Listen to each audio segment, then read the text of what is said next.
जय हिंद। मैं सुनील यादव।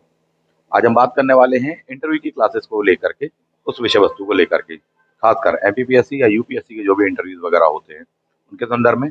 यहाँ पर जो बात हो रही है एटीजी एग्जाम्स को लेकर के, असिस्टेंट प्रोफेसर, उनको लेकर के बात करेंगे। इन शॉर्ट में अपन देख ले किन किन विषय वस्तुओं पर बात करेंगे। सामने बोर्ड पर आप देख पा रहे होंगे कि इन विषय वस्तुओं पर बात होने वाली है।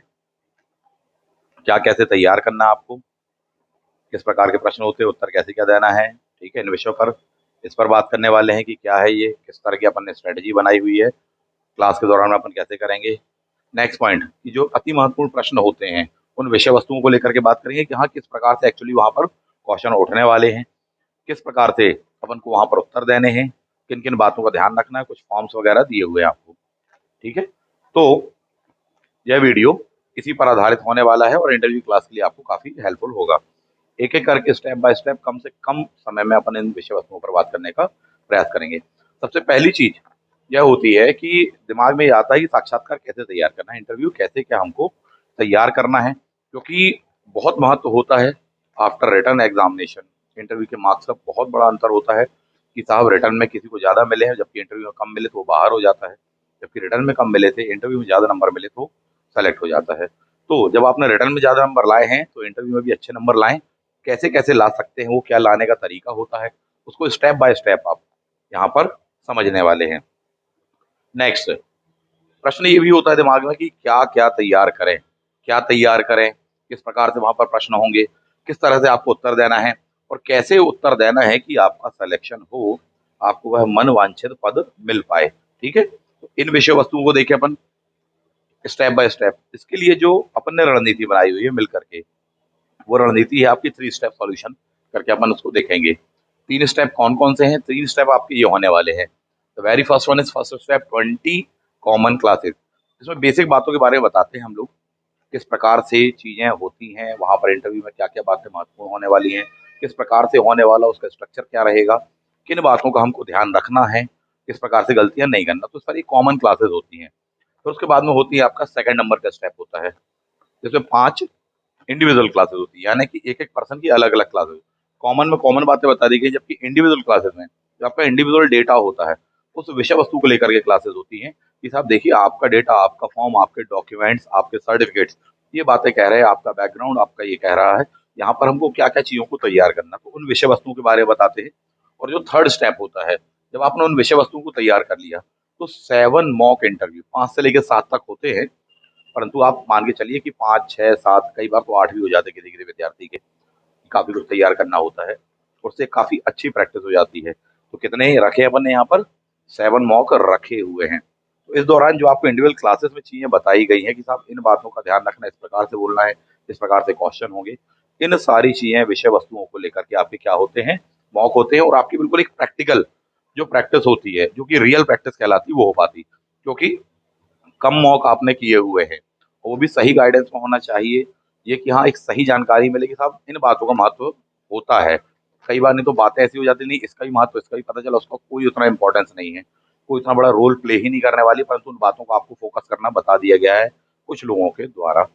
जो रियल होता है, जो एक्चुअल होता है, जो जेन्युइन होता है, जो नेचुरल होता है, उसकी बात बिल्कुल अलग होती है। तो उन विषय वस्तुओं पर ही अपन बात करते हैं, उन कमियों पर बात करते हैं कि आपके फर्स्ट मॉक में ये कमियां थी, इसको दूर करिए। सेकंड मॉक में ये कमियां मिली, इनको दूर करिए। थर्ड मॉक में कुछ विषयगत बातें मिली कि आपके ऑप्शनल सब्जेक्ट को लेकर के मिला, या आपके जीएस वगैरह को लेकर के मिला, आपने इस तरह से कहा, ऐसा नहीं कहना चाहिए।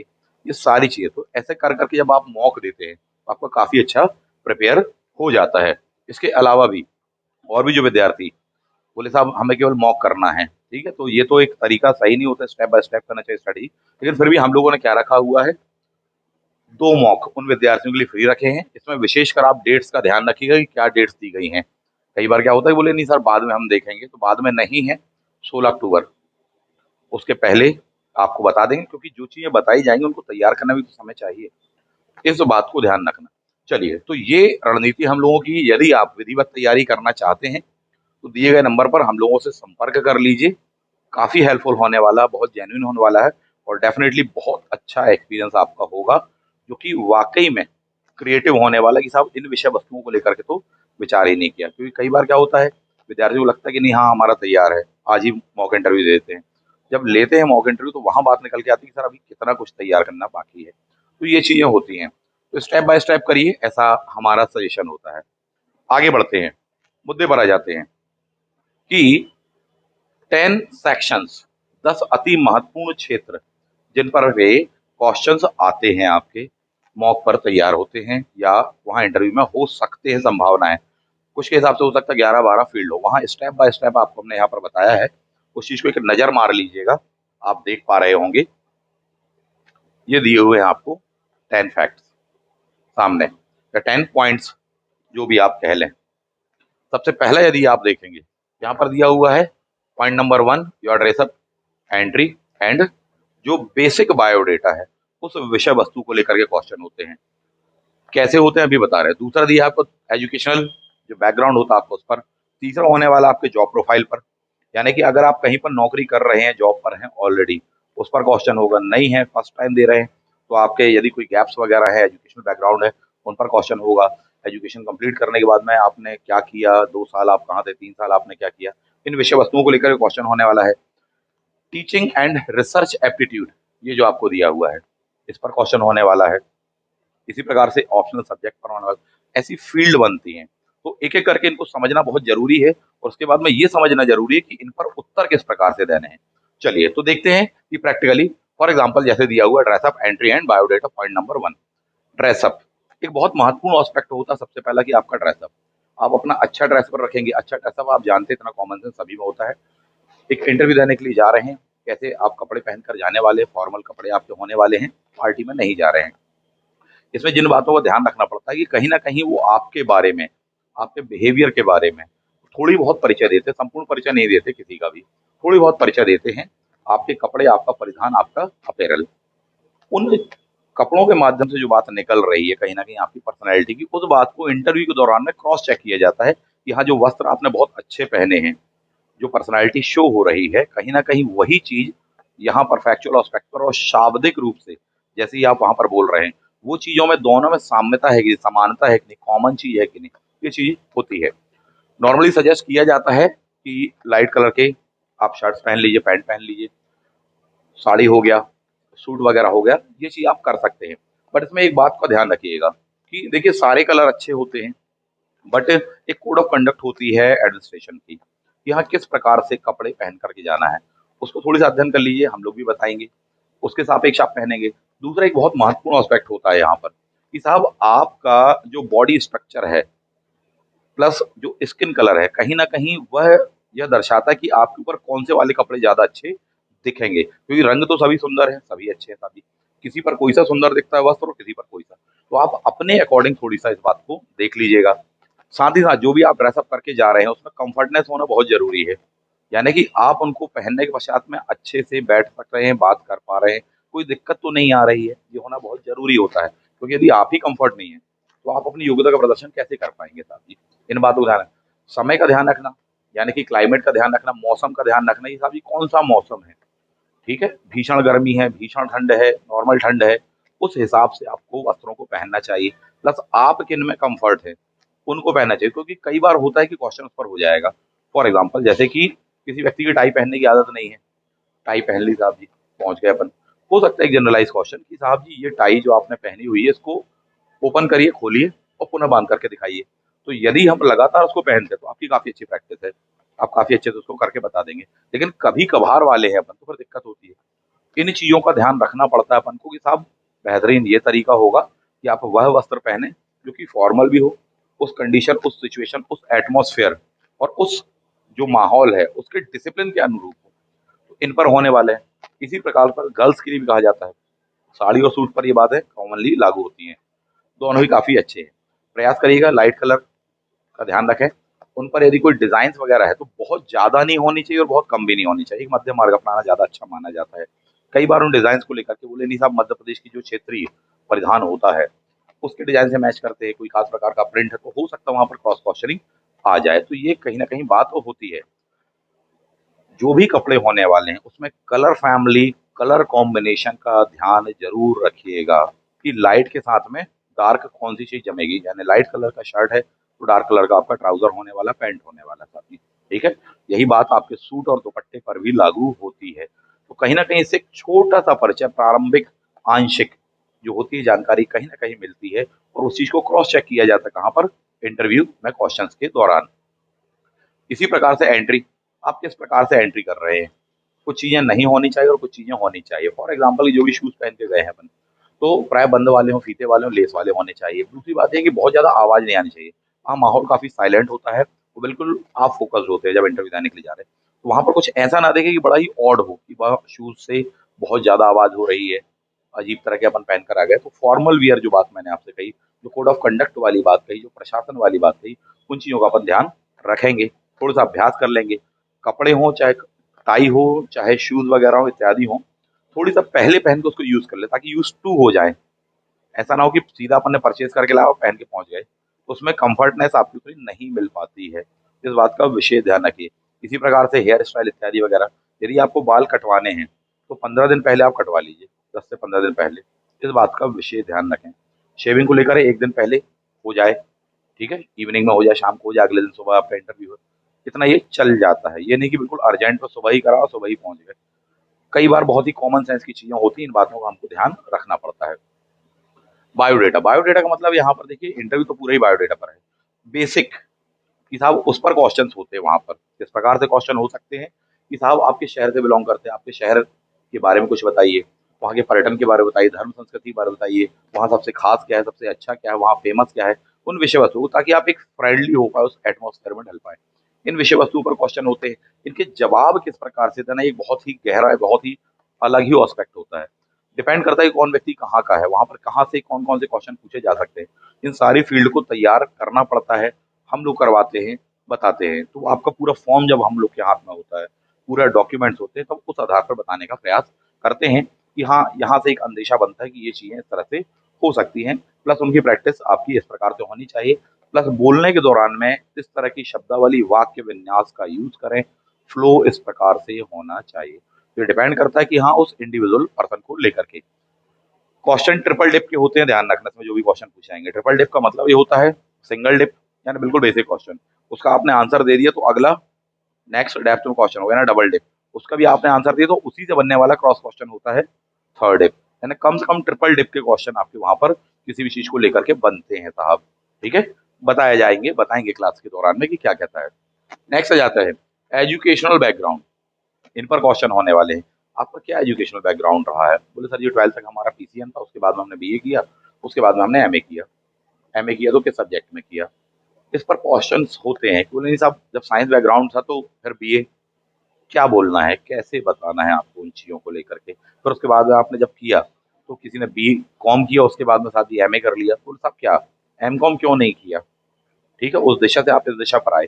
उस पर क्रॉस क्वेश्चनिंग होती है कि बार बार बदलते रहते हो यार स्ट्रक्चर, बार बार अपनी स्ट्रीम बदलते रहते हो, एक जगह पर स्थिर नहीं रहती क्या, ये समझे क्या? तो इस प्रकार से क्वेश्चन होते हैं, उनको डील करना पड़ता है। और खासकर जब ये सामने क्वेश्चन होते हैं, सामने व्यक्ति पूछ रहा है, तो अगर अच्छी तैयारी नहीं तो व्यक्ति झेप जाता है, वहाँ नंबर फिर कट जाते हैं। इस बात को समझिएगा। तो कुछ इस तरह से क्वेश्चन क्या होंगे, जनरल एजुकेशनल बैकग्राउंड पर क्वेश्चन होने वाले हैं। सभी व्यक्तियों का इंडिविजुअल अलग अलग होता है। कुछ एग्जाम्पल्स के साथ में यहाँ पर मैं क्वेश्चन बता रहा हूँ। थर्ड जाते हैं जॉब प्रोफाइल।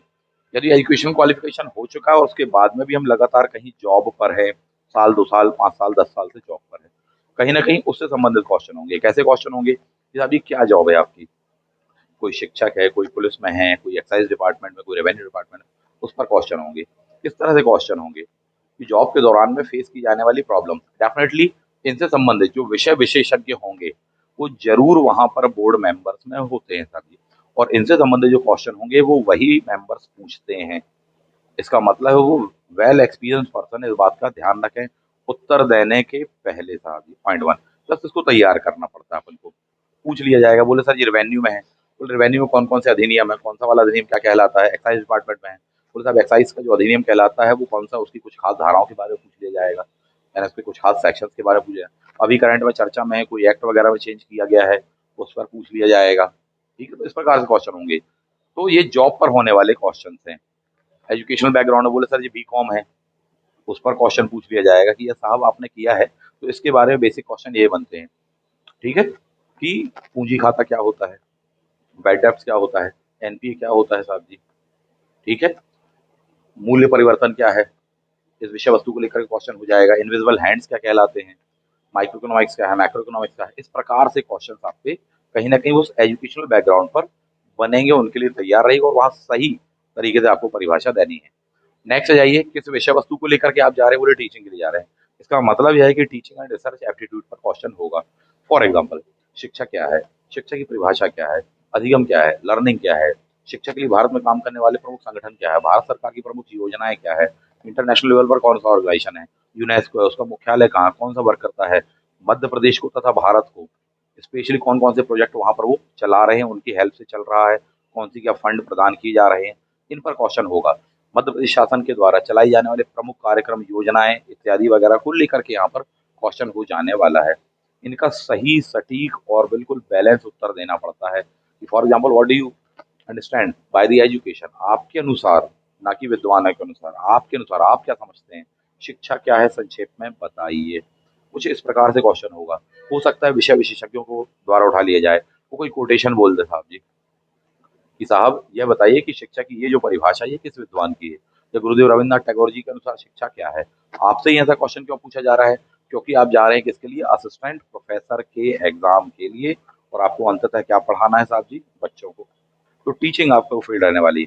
वहीं अपन असिस्टेंट डायरेक्टर के लिए जा रहे हैं, तो उस डिपार्टमेंट से रिलेवेंट जो क्वेश्चंस होंगे वो पूछे जाने वाले हैं। इन सभी सेक्शनों का वेटेज आप समझ लीजिए कि बिल्कुल बराबर बराबर होता है साहब।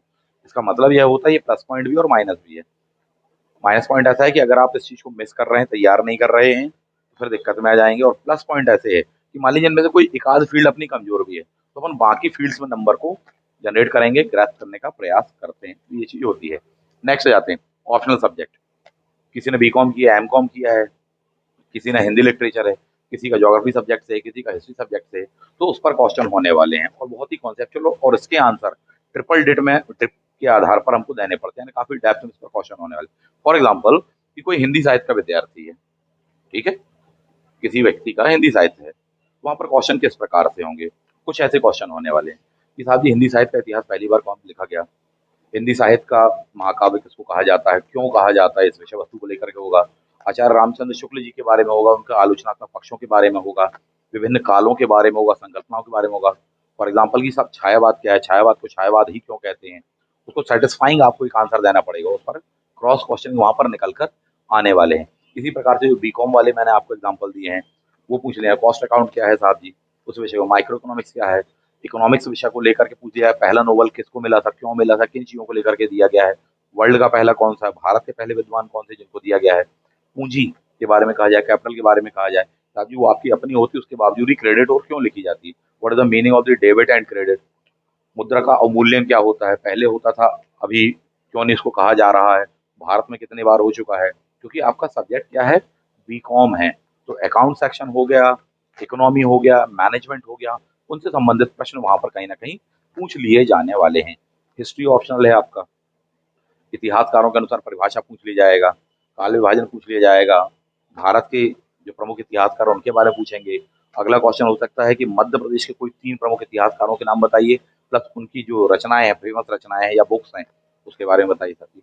उनने किस प्रकार से काल विभाजन किया है, किसी खास इम्पोर्टेंट जो मध्य प्रदेश का प्लेस है, क्योंकि आपकी कहीं न कहीं बायोग्राफी, ज्योग्राफी इत्यादि से संबंधित है, उस विषय वस्तु के बारे में पूछ लिया जाएगा। बोले नहीं आप कहाँ से हैं? बोले सर जबलपुर से हैं। बहुत संभावना है कि भेड़ाघाट के बारे में पूछा जाएगा, त्रिपुरी के बारे में पूछा जाएगा, त्रिपुरी राज्य के बारे में पूछा जाएगा। अभी हाल-फिलहाल में वहाँ पर कोई नई खोजें अगर हुई हैं, उनके बारे में पूछा जाएगा।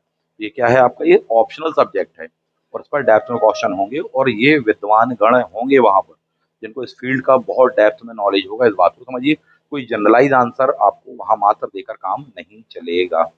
इसका मतलब है इनको प्रिपेयर करना पड़ता है। मैं आपको एक कुछ फील्ड बता रहा हूँ, 3-4 क्वेश्चन्स बता रहा हूँ क्योंकि समय का अभाव है। इस प्रकार से आपको पचासों, सैकड़ों क्वेश्चंस पूछे जा सकते हैं, ठीक है? वो सब हमको तैयार करने पड़ेंगे, वो step by step upon class में ही कर सकते हैं, केवल यूँ ही एक वीडियो मात्र में नहीं हो पाएगा। यहाँ केवल एक मार्गदर्शन का प्रयास किया है कि हाँ, आपको एक आइडिया तो मिले, नहीं तो कई बार क्या होता है कि गलत तरीके से किसी ने बता दिया और अपन वही बस मान बैठे और आधा-अधूरा तैयार करके चले गए तो फिर नुकसान करवा बैठोगे। इस बात का ध्यान रखिए। नेक्स्ट आ जाते हैं, अगली जो फील्ड होने वाली है, वो होगी क्या, जीएस ऑफ एमपी। मतलब मध्य प्रदेश का सामान्य ज्ञान के बारे में पूछा जाएगा, कला संस्कृति के बारे में आपसे क्वेश्चन पूछा जाएगा, प्रशासन को लेकर के क्वेश्चन पूछा जाएगा, मध्य प्रदेश के करंट अफेयर्स को लेकर के क्वेश्चन पूछा जाएगा, प्रमुख उपलब्धियों को लेकर के क्वेश्चन पूछा जाएगा, ठीक है। फॉर एग्जाम्पल जैसे कि कहा जाए कि साहब मध्य प्रदेश में कई रियासतों का विलय किया गया, उनमें सबसे खास जो रियासत कहलाती है वो है भोपाल रियासत। बोले किस डेट को भोपाल रियासत का विलय हुआ, उस समय भोपाल वाले नवाब कौन से साहब जी, ठीक है, कौन सी ऐसी घटना हुई थी जिसके कारण इतना विरोध बढ़ गया था। 47 में देश आजाद हुआ, 49 में आपने 1 जून को मध्य प्रदेश में विलय होने वाला था, जो भारत संघ में विलय होने वाला, उसके पश्चात गठन होने वाला है। इन पर क्वेश्चन हो जाने वाले हैं। मध्य प्रदेश की कला संस्कृति को लेकर के क्वेश्चन हो जाएंगे, प्रशासन को लेकर के क्वेश्चन है, पॉलिसीज को लेकर के हो जाएंगे, एग्रीकल्चर को लेकर के हो जाएंगे कि मध्य प्रदेश शासन के द्वारा चलाई जाने वाली कृषि क्षेत्र की कोई 3 योजना बताओ। विद्यार्थी ज्यादातर बताते भारत सरकार वाली, तुरंत टोंक दिया जाएगा। एमपी का बताइए, ना कि भारत सरकार का। तो वहां पर एक बहुत ही अलग ऑरा क्रिएट हो जाता है कि साहब लीजिए टोंकने की स्थिति आ गई, और फिर तुरंत में आपको बताना है। ऐसी पचासों प्रकार की फील्ड होती हैं जो आपको प्रिपेयर करनी पड़ेंगी, तभी आप एक अच्छा आंसर देंगे। और ये तो हो गया क्वेश्चन। अब इसके बाद में बारी क्या आने वाली कि उत्तर कैसे देना है, किस प्रकार से उत्तर देना है। ये एक अगली कला है, ये अगला एस्पेक्ट है। तो अभी आप प्रश्न देख रहे हैं कि किन किन फील्ड से हो सकते हैं। ठीक, नेक्स्ट फील्ड आती है आपकी करंट अफेयर्स। इनको तैयार रखिए, कम से कम 2 न्यूज़पेपर पढ़िए अभी से, बहुत अच्छे स्तर पर पढ़िए, उसकी समझ बनाइए, इस बात का ध्यान रखिए। उस पर क्वेश्चंस हो जाएंगे। और करंट अफेयर्स का मतलब ये नहीं कि आज ही का न्यूज़पेपर बस पूछेंगे। करंट अफेयर्स का मतलब है कि पिछले 1 2 3 साल तक की घटनाएं आपसे खास खास पूछी जा सकती हैं, इस बात को समझिएगा। नेक्स्ट, आपने जो हॉबी अपनी दी हुई है उस विषय वस्तु को लेकर क्वेश्चन होते हैं कि क्या है आपकी हॉबी, या आपने अपने बारे में कोई ऐसी विशेष योग्यता के बारे में बताया है। फॉर्म में एक सेक्शन होता है, यहाँ पर लिखा होता है कि कोई ऐसी विशेष जानकारी जो आपके चयन में सहायक हो, उस बारे में बताइए। कई बार विद्यार्थी फॉर्म भरने में कंफ्यूज हो जाते हैं, यहाँ आप क्या लिखें। जो हॉबी नहीं भी है वो भी लिख दी, बोले काम तो चल जाएगा। बहुत बड़ी मिस्टेक होती है। व्यक्तिगत विवरण में एक कॉलम होता है, ठीक है, इस तरह से नहीं होना चाहिए। ठीक है, जो आपकी है उस विषय वस्तु के बारे में लिखिए, और उसमें से भी किस प्रकार से तैयार करिए, ये एक महत्वपूर्ण विषय वस्तु होगा। कई बार लिख दिया, बोले साहब गलत तरीके से लिख दिया, जैसे बोले साहब संगीत सुनना, ठीक है, प्लेइंग क्रिकेट। डेफिनेटली इस पर क्वेश्चन होंगे, पहली बात। और दूसरी बात, गलत तरीके से पुट ऑन नहीं करेंगे। संगीत सुनने में आपने क्यों नहीं बताया कि क्लासिकल संगीत सुनना पसंद करते हैं कि सुगम संगीत, बोले हाँ मतलब वही। वहां ये नहीं चलता कि हाँ मतलब वही किशोर लता जी को सुनना पसंद, आपने बताया क्यों नहीं। वो क्वेश्चन पूछ देंगे क्लासिकल के बारे में सीधा आपसे, बोले ध्रुपद के बारे में बताइए, कोई राग के बारे में, क्योंकि आपने तो संगीत लिखा हुआ है। ठीक है, संगीत सुनना इस बारे में बताइए। फिर आपको वहां रिकरेक्ट करना पड़ेगा, नहीं सर सुगम संगीत से मेरा आशय है। तो वो बात कैसी हो जाती है, बड़ी एम्ब्रेसिंग हो जाने वाली कि यार ये जो आपने कहा उसको क्रॉस चेक करने के बाद में आप चेंज कर रहे हैं। कहीं ना कहीं वो एक नेगेटिव इम्पैक्ट डालती, इन बातों के लिए तैयार रहिए। नेक्स्ट, अगला आ जाता है योर अदर एक्टिविटीज। इन पर क्वेश्चन होते हैं। आपने कोई सर्टिफिकेट्स लगाए, जैसे यहाँ लिखा हुआ ना सर्टिफिकेट्स, जो भी आपने डॉक्यूमेंट दिए हुए सर्टिफिकेट लगाया, किसी ने स्पोर्ट्स का लगाया है, किसी को स्कूल में कोई मिला था पुरस्कार, उस विषय वस्तु के ऊपर लगाया हुआ है साहब जी, ठीक है, उन पर डेफिनेटली क्वेश्चन होने वाले हैं। किसी ने चित्रकला का लगाया हो, किसी ने डांसिंग का लगाया हुआ है, किसी ने नेशनल खेले, किसी ने स्टेट खेले, किसी ने एनसीसी सर्टिफिकेट लगाया हुआ है, बोले एनसीसी नहीं है एनएसएस का है, वो लगाया हुआ है। कहीं पर अदर एक्टिविटीज में किसी एनजीओ में वर्क किया हुआ है, वो लगाया। डेफिनेटली उन विषय वस्तुओं को लेकर के क्वेश्चन वहाँ पूछे जाते हैं। और ये क्वेश्चंस केवल बेसिक नहीं होते। फॉर एग्जांपल किसी ने स्पोर्ट्स पर लिखा हुआ है कि साहब ये है, या दिया हुआ डॉक्यूमेंट, बोले साहब क्रिकेट खेला है, ठीक है, तो उस पर क्वेश्चन हो जाने वाला है साहब जी कि मध्य प्रदेश के कोई 4 प्लेयर के नाम बताइए, 3 प्लेयर्स के नाम बताइए, किसी बॉलर्स के नाम बताइए, बैट्समैन के बारे में बताइए। स्पेशली पूछ लिया जाएगा कि ये वाला जो रिकॉर्ड है वो किसके नाम पर है, कहाँ से बिलोंग करते थे, कुछ इस प्रकार से क्वेश्चन होने वाले हैं। किसी ने कलात्मक लगाया है तो उस कला को लेकर के मध्य प्रदेश से रिलेट करके प्रश्न पूछे जाएंगे, इस बात के लिए तैयार रहिएगा। तो ये हर व्यक्ति का क्या होता है, इंडिविजुअल होता है। एंड द लास्ट सेक्शन, जिसको अपन अदर भी कह सकते हैं, एनी अदर थिंग्स, कि कोई बात निकल आई उसी विषय पर क्वेश्चन पूछ लिया, ठीक है। कई बार ये बेस्ड ऑन हो सकती है क्या, कॉमन सेंस पर, कई बार करंट अफेयर्स पर बेस्ड हो सकती है, और कई बार ये कि हाँ बातों बातों में बात निकल आई, तो वहां पर आपको प्रिपेयर रहना पड़ता है कि नहीं किस बात को हम कैसे क्या कहेंगे। फॉर एग्जाम्पल जैसे कहा कि कॉमन सेंस वाली बात कही, जस्ट क्वेश्चन पूछ लिया जाएगा कि साहब जी, जैसे कि पूछा गया क्वेश्चन है कि अंडे को हम किस प्रकार से छोड़ें फर्श पर कि वो ना टूटे, तरीका बताइए। तो इस प्रकार से कई बार क्वेश्चन हो जाते हैं, ऐसे कई टेक्निकल क्वेश्चन हैं जिनको हमें तैयार रखना पड़ता है कि साहब आप अंडे को इस प्रकार से छोड़ें फर्श की ओर कि वो ना टूटे। तरीका बताइए। तो जस्ट एक common sense, present of mind को लेकर के क्वेश्चन हो जाता है कि आपको वहां जवाब बड़ा ही लाजवाब देना है, या अच्छा देना है, या दिमाग लगा के देना है कि सर अंडे को किसी प्रकार से हम फर्श पर छोड़ेंगे, फर्श नहीं टूटेगा। क्योंकि क्वेश्चन में क्या था, वो ना टूटे, वो कौन है, वो फर्श है, ना कि। कॉमन सेंस बेस्ड क्वेश्चन इस प्रकार से कई बार हो जाते हैं, चीजें हो जाती हैं, तो उनके जवाब के माध्यम से आपको कहीं ना कहीं अपनी खूबी को, काबिलियत को रिप्रेजेंट करना चाहिए, करना पड़ता है, दिमाग चलाना पड़ता है। कैसे क्या हो सकता है वो, उन विषय वस्तुओं को लेकर के भी हम बात करेंगे। ये तो हो गई फील्ड्स जिस पर क्या है आपको चीजों को प्रिपेयर करना चाहिए। क्वेश्चंस हो गए कि किस तरह से क्वेश्चंस आने वाले हैं, हर किसी का स्पेसिफिक होता है, इसमें ध्यान रखना। यानी इस बंदे का जरूरी नहीं इस बंदे पर लागू हो, क्योंकि इसका बैकग्राउंड अलग है, क्वालिफिकेशन अलग है, प्रोफाइल अलग है, ऑप्शनल सब्जेक्ट अलग है साथ में, तो सभी का अलग अलग बनता है। उसके लिए इंडिविजुअली तैयार करना पड़ता है। किसको, जिसको इंटरव्यू देना है उन्हें, प्लस जो प्रिपेयर करवा रहा उन्हें, दोनों को। दैट्स अ इंडिविजुअल क्लास जो आपसे कही थी अभी इसके पहले। ये बहुत ही महत्वपूर्ण एस्पेक्ट हो जाता है। ठीक है, ये एस्पेक्ट और ये एस्पेक्ट बहुत ही महत्वपूर्ण होता है। नॉर्मली तो बच्चों को कई बार लगता है, बोले नहीं सीधे मॉक कर लेते हैं अपन, हो जाएगा, हाँ ठीक है। नहीं है, तो आपने केवल औपचारिकता कर ली, दिक्कत में आ जाओगे। विधिवत ये तैयार करना पड़ेगा, क्योंकि इसके दौरान में ही तो बताया जाएगा कि देखिए आपको प्रोफाइल क्या कहता है। ये महत्वपूर्ण चीज होती है। किस तरह से क्रॉस क्वेश्चंस हो सकते हैं, आप जितनी फील्ड सोच पा रहे हैं उससे कई गुना ज्यादा क्रॉस क्वेश्चंस क्या हो सकते हैं। तो ये तो बात थी केवल अभी क्वेश्चंस की। अगला जो महत्वपूर्ण एस्पेक्ट होता है वो उससे भी ज्यादा कीमती है, ज्यादा महत्वपूर्ण है पिछले वाले से। उत्तर कैसे देना है, और कैसा उत्तर देना है आपको, ताकि आपको अधिकतम अंक मिल सकें। ठीक है, और उस फील्ड के अनुरूप आपको उत्तर देना है। कुछ मूलभूत बातें होती है जो सामने बोर्ड पर लिखी हुई है। पहली बात की फैक्ट आपका सही होना चाहिए, जो बात आप कह रहे हैं गलत नहीं होना चाहिए। गलत है अगर तो पहले ही सॉरी खत्म करो बात को। अनावश्यक घुमावदार आंसर नहीं देना चाहिए, झूठ वूठ नहीं बोलना चाहिए, सीधा सीधा हम तो सजेस्ट करते हैं। ठीक है। दूसरा क्या है आपका कि कॉन्सेप्ट भी सही होने चाहिए, क्योंकि उस पर सेकंड डिप का क्वेश्चन होगा एंड थर्ड डिप का क्वेश्चन होने वाला है। अगर अपन वो कॉन्सेप्ट गलत बताया तो वहां फंस जाओगे वहां पर, क्योंकि उस पर ही बेस्ड ऑन वो क्वेश्चन बना देंगे। वो बहुत विद्वान लोग होते हैं, मैं हमेशा कहता हूँ सर। तीसरा, ना केवल आपको इन दो बातों का ध्यान रखना, बल्कि तीसरी बात क्या है, बिल्कुल सम्यक तरीके से अपनी बात को कहना है साथ ही। कि उचित शब्दों का, वाक्य विन्यास का, बातों का प्रयोग करना है कि कौन सी बात पहले आएगी, कौन सी बात नहीं। उसके ऑर्डर का ध्यान रखना कि साहब असेंडिंग ऑर्डर उसका ये बनेगा, इस प्रकार से आपको उत्तर देना है। और उसके साथ साथ चौथी बात आती है कि आपकी बॉडी लैंग्वेज। बॉडी लैंग्वेज में कोई ऐसी खामी तो नहीं है जो कि बार बार इरिटेट कर रही हो एग्जामिनर को, बोर्ड मेंबर्स को, क्योंकि सब आपको देख रहे हैं साथ में, और आप अपना अच्छे से अच्छा देंगे। ठीक है, तो कोई ऐसी चीज तो नहीं है। बॉडी लैंग्वेज, बॉडी लैंग्वेज दो बातें सबसे खास होती हैं कई चीजों के साथ में। इरिटेटिंग करने वाली बिल्कुल कोई ऐसी चीज नहीं हो, बेहूदगी टाइप की कोई चीज नहीं होनी चाहिए, बैड मैनर्स या अनुशासनहीनता टाइप का पहली बात तो नहीं हो।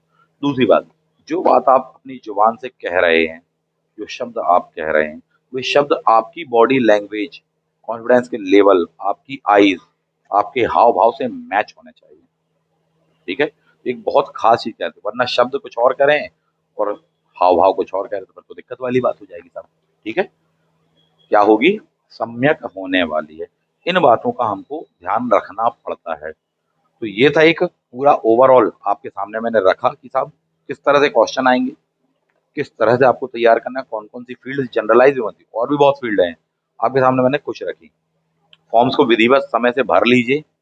और सबसे महत्वपूर्ण काम यहाँ से आपका शुरू हो गया है। कई बार लगता है बोले हाँ हमारा इतनी तारीख को इंटरव्यू है, ठीक है, तो बोले साहब जो 2 महीने के बाद में इंटरव्यू है, 1 महीने के बाद में इंटरव्यू है, बहुत ही गलत जानकारी है आपकी। आपका इंटरव्यू स्टार्ट हो चुका है आज से ही।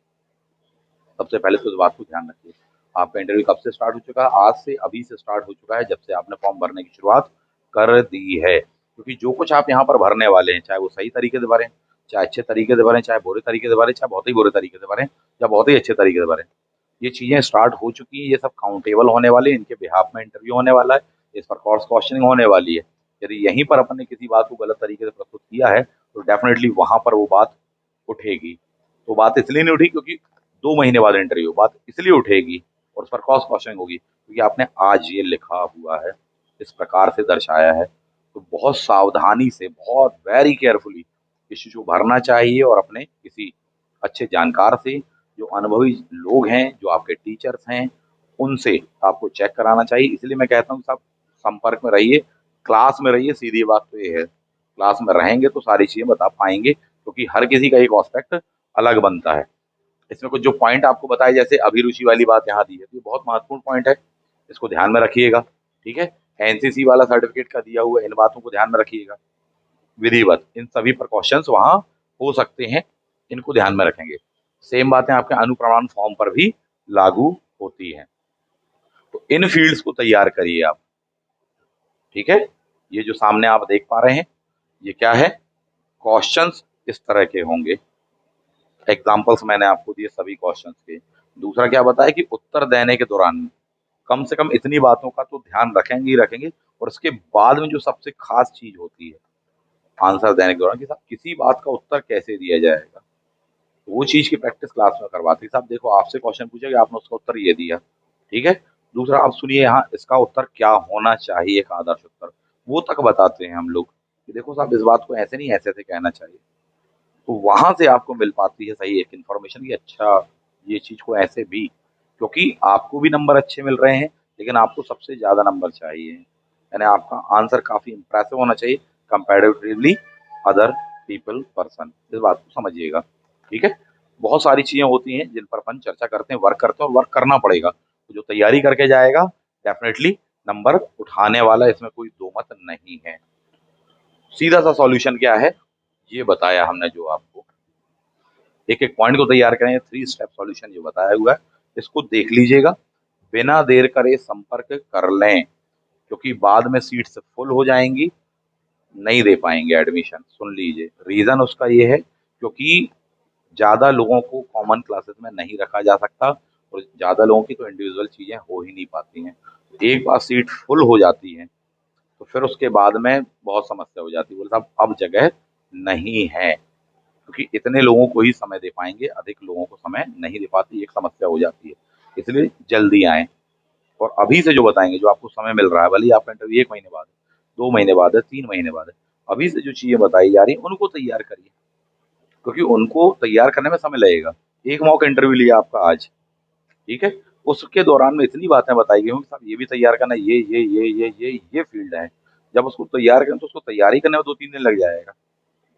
फिर आप नेक्स्ट दे रहे हैं, फिर उसके बाद में बताई गई कई चीजें, तो कई कमियां, कई खूबियां, कई खामियां, सारी चीजें आपको वहां पर बताई जाती हैं, और उनको आप सुधारते हैं, बदलाव लाते हैं, अपने आप को उसके अनुरूप ढालते हैं, और उन ट्रिक्स का, उन पॉइंट्स का, उन बातों का उपयोग करते हैं, ताकि आपको अधिकतम नंबर वहां पर बोर्ड के दौरान में, इंटरव्यू के दौरान में मिल सकें। और हर चीज का आधार क्या होती है? तैयारी, मेहनत, स्ट्रैटेजी। जो करते हैं वो आगे लाभ में रहते हैं, निश्चित रूप से रहते हैं। तो कुछ ऑस्पेक्ट्स पर मैंने आपसे यहाँ चर्चा करी साहब, इसको बिल्कुल भी आपको हल्के में नहीं लेना चाहिए, विधिवत अभी से तैयार करना चाहिए, ऐसा मेरा सजेशन है। इसके अलावा और भी कोई प्रश्न हो आपके, जो भी आप पूछना चाहें, कमेंट बॉक्स में बता सकते हैं। इसके अलावा यह जो सीरीज का वीडियो था, कैसा क्या लगा, इस पर कमेंट्स जरूर दीजिएगा। कई बार बहुत ही कम कमेंट्स होते हैं, या सही तरीके के कमेंट्स नहीं होते हैं, तो फिर कहीं ना कहीं मोटिवेशन जो मिलना चाहिए वो नहीं मिल पाता, तो फिर लगता है कि साहब कोई देखने ही वाला नहीं, तो क्यों बना रहे हैं, क्यों बता रहे हैं, तो किसी को करना ही नहीं है, ठीक है? या बहुत ही कम लोग हैं, जब किसी को जरूरत ही नहीं, तो फिर क्यों? वो चीज जरूरत है, वो चीज अच्छी है, खराब है, सही नहीं है, या बहुत ही अच्छी है, वो चीज आपको जरूर वहां पर शो करनी चाहिए।